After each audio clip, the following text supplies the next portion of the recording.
Dhaka medical college হাসপাতালের জরুরি বিভাগে ভাঙচুর ও চিকিৎসকদের মারধরের অভিযোগে চিকিৎসা সেবা বন্ধ করে দিয়েছেন চিকিৎসকেরা।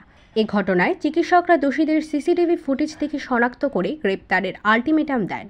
অন্যথায় 24 ঘন্টা পর তারা কর্মবিরতিতে যাবেন বলে ঘোষণা দেন। রবিবার 1 সেপ্টেম্বর সকাল থেকে জরুরি বিভাগ ও বহির্বিভাগের চিকিৎসা সেবা বন্ধ করে কর্মবিরতিতে যান তারা। এ তথ্য নিশ্চিত করেছেন ঢাকা মেডিকেল কলেজ হাসপাতালের সহকারী পরিচালক মোহাম্মদ আব্দুর রহমান। তিনি বলেন, রবিবার সকাল থেকে জরুরি বিভাগের চিকিৎসকরা নিরাপত্তাহীনতার কারণে চিকিৎসা সেবা বন্ধ করেছে। শনিবার একদল বহিরাগত এসে সমস্যা সৃষ্টি করে।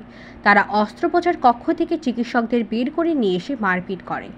এদিকে ঢাকা মেডিকেলের ইমার্জেন্সি ও বহির্বিভাগে রোগীদের উপচে পড়া ভিড় দেখা গেছে। সকাল থেকেই চিকিৎসকের অপেক্ষায় দাঁড়িয়ে থাকতে দেখা গেছে চিকিৎসা প্রার্থীদের। সকালে বহির্বিভাগে কিছু সময়ের জন্য চিকিৎসা সেবা দেওয়া হলেও ঘণ্টাখানেক পর তা বন্ধ করে দেওয়া হয়। শেষ খবর পাওয়া পর্যন্ত হাসপাতালের কনফারেন্স রুমে পরিচালকদের সঙ্গে ডাক্তারদের মিটিং চলছে।